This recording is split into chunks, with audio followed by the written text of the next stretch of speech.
contar um negócio, tá? Saudade. Não conta pra ninguém, não. Bom, a escola nos deu essa proposta, né, de gravarmos vídeo para justamente auxiliar você nos seus estudos, tá? Então, vamos revisar um pouquinho da tabela periódica. Então, a tabela periódica nada mais é do que organizar esses elementos. Então, Dmitry Mendeleev, ele viu a necessidade de que esses elementos fiquem organizados.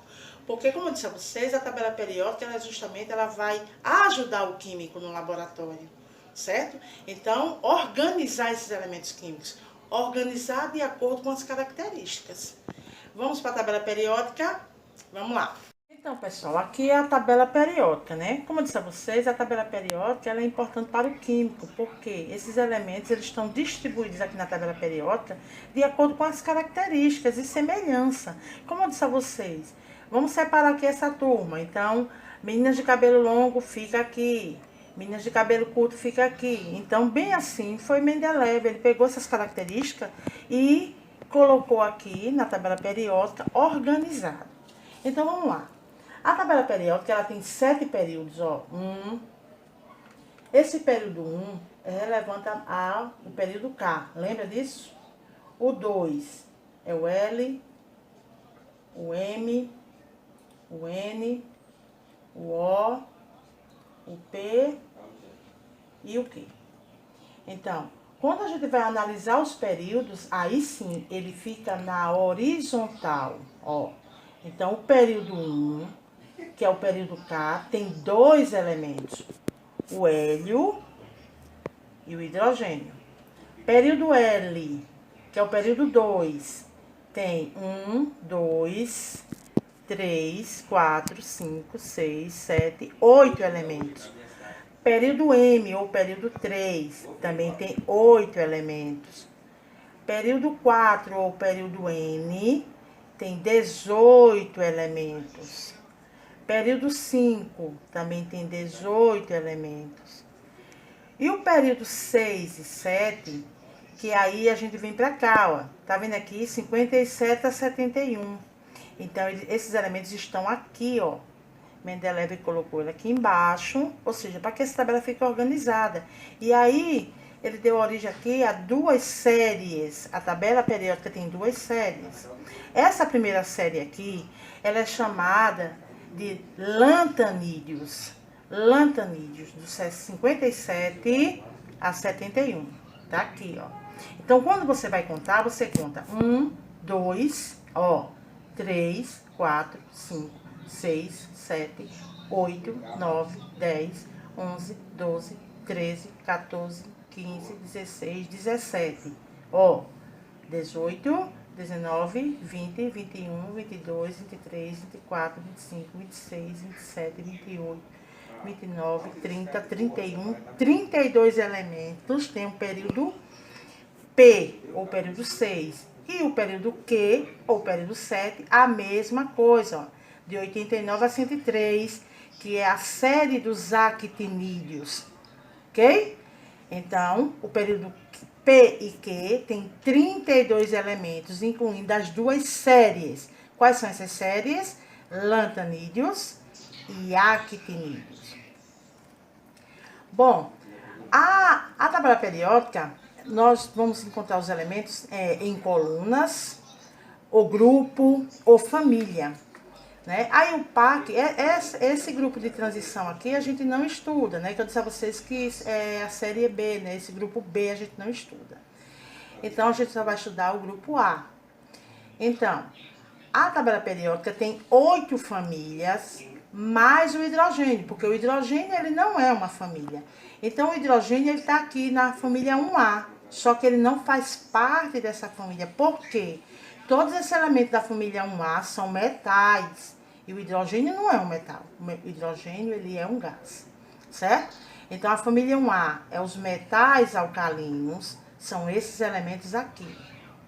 Família 2A, família dos metais alcalinos terrosos, são esses elementos aqui. 2A, vamos para 3A, família do boro, são esses elementos aqui.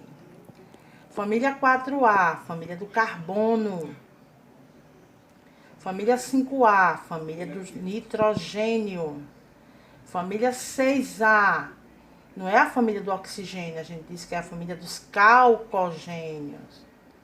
Família 7A, não é a família do flúor, é a família dos halogênios. Família 8A é a família dos gases nobres. Então, esses aqui são os gases nobres. Vamos dar uma ênfasezinha aqui aos gases nobres.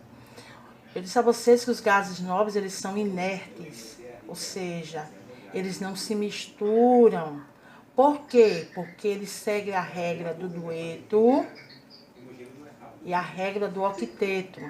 Lembra que a gente viu aqui a distribuição do hélio? Tem 2 elétrons, então a distribuição dele é 2. Então ele está estável, ou seja, a camada K, ela suporta de 1 até 2 elétrons. Então, o hélio ele está estável. E todos esses outros elementos, neônio, argônio, criptônio, xenônio, radônio, eles terminam com 8 elétrons na última camada. Então, os gases nobres eles estão estáveis, seguindo a regra do octeto.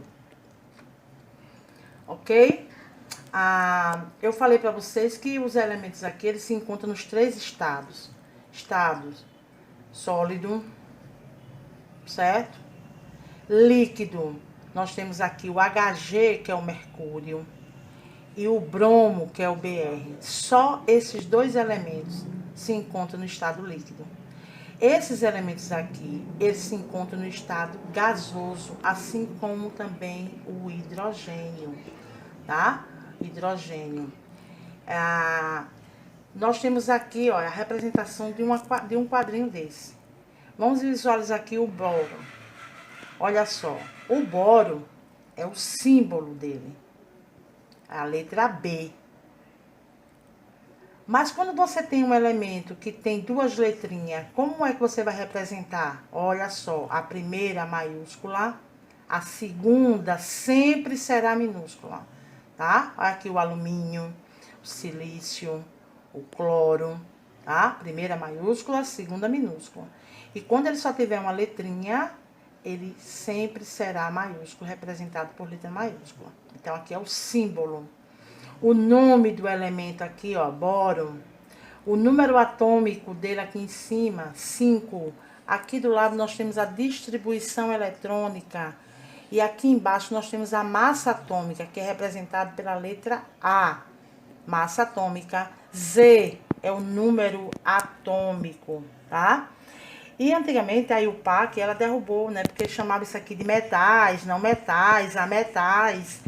E aí, apenas agora nós temos os metais e os ametais, tá? Os metais e os ametais.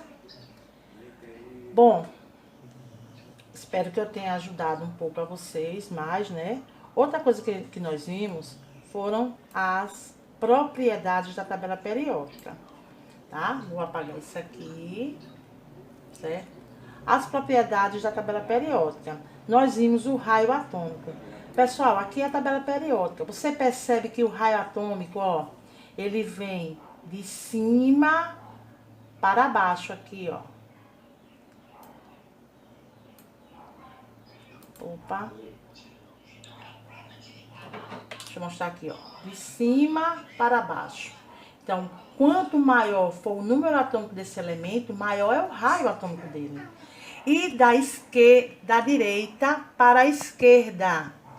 Quanto maior for o seu número atômico, maior é o seu raio atômico. Certo? Energia de ionização, tá? Ela vai da esquerda para a direita, de baixo para cima. Você visualizando isso aqui, ó. Da esquerda para a direita, de baixo para cima, certo? Afinidade eletrônica também ela vai crescer, ó. Afinidade da esquerda para a direita, de baixo para cima. E nós vimos a eletronegatividade, aonde eu falei que os mais eletronegativos da tabela periódica, ó, ele vem da esquerda para a direita, de baixo para cima. Quando você subir aqui, ó, você vai perceber, ó, da esquerda para a direita, de baixo para cima. E aí, quem é o mais eletronegativo da tabela periódica? O flúor. Não, eu disse que era o cloro e o flúor, mas o mais eletronegativo da tabela periódica é justamente o flúor. Tá vendo aqui, ó? De baixo para cima. Espero que eu tenha podido ter ajudado vocês. Bons estudos.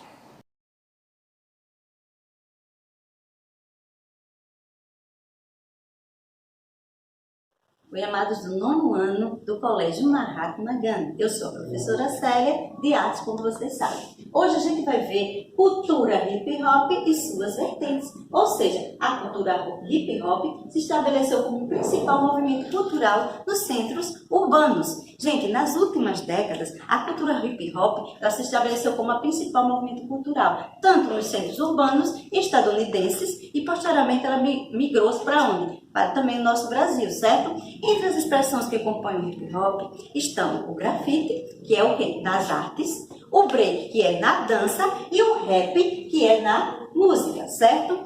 Desde sua origem, o hip hop ele vem se destacando por ser uma realidade de jovem das periferias, pelas denúncias politizadas em relação à violência, ao racismo, tá? E a falta de quê? De oportunidade. Aonde? Tanto no profissional quanto na educação e no lazer.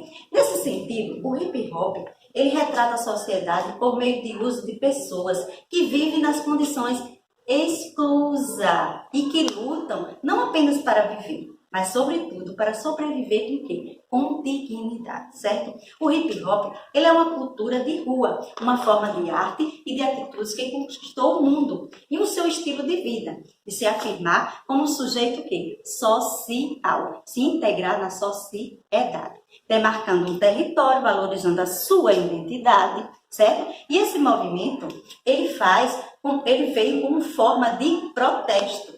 Ou seja, misturando o antigo com o novo. A população erudita possuía ela na paródia, inventou no rap e no grafite que a gente vai ver agora, tá? E também é outra forma de arte que a gente vai ver hoje, certo? O grafite é uma expressão das artes visuais, geralmente vista por todos os locais, por todas as pessoas.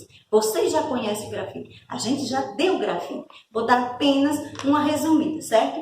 Então, o grafite, em geral, ele era colocado em muros, painéis de fábricas, lojas ou estabelecimentos que dão suporte para a criação das obras. Ou seja, estabelecimento que tenha muros, que tenha prédios altos. Era aí que eles faziam esse tipo de grafite. Os grafiteiros, eles costumavam utilizar tinta, spray, para formar o quê? Seus traços. Sombreamento, tinha muito sombreamento nas suas obras. Por vezes, preenchimento o fundo, ele preenchia todo o fundo da sua arte com tinta acrílica. Já no Brasil, um dos pioneiros da arte do grafismo foi o Alex, certo? Um artista que já na década de 1980 ele se destacou ao produzir grafites, utilizando diversas técnicas, certo? Então, o grafite ele tem diversas técnicas. Vai depender de cada pintor, certo? Então, resumindo, a cultura hip hop e suas vertentes, ela se estabeleceu como principal movimento cultural, aonde? No centro urbano, nas ruas, certo? E eu gostaria que vocês, que tivessem um tempinho, pesquisassem sobre essa cultura hip hop e em seu caderno você desenhasse vou dar um exemplo, você poderia fazer um grafite, ou você poderia fazer uma dança hip hop, tá certo? Então eu deixo isso aí, essa atividade para vocês, tá bom? Nada mais, espero que vocês estejam bem, que o Senhor Jesus nos abençoe. Cada dia estou pedindo oração por vocês. Beijos e até a próxima.